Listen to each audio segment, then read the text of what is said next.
sekitar 10 km saja. Hal ini menyebabkan dampak dari gempa ini merusak berbagai bangunan, baik itu bangunan pribadi milik rumah warga maupun bangunan-bangunan seperti masjid, kemudian gedung-gedung pendidikan yang ada di wilayah Kabupaten Lombok Timur utamanya. Saat ini dapat kita bersama Presiden Indonesia Joko Widodo bersama dengan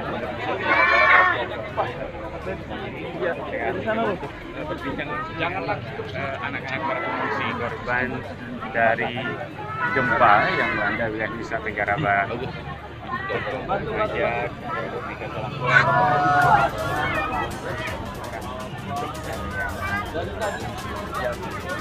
malam tadi memang dikhawatirkan para anak-anak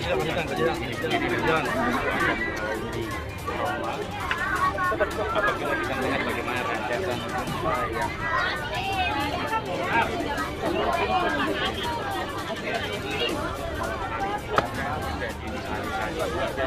dan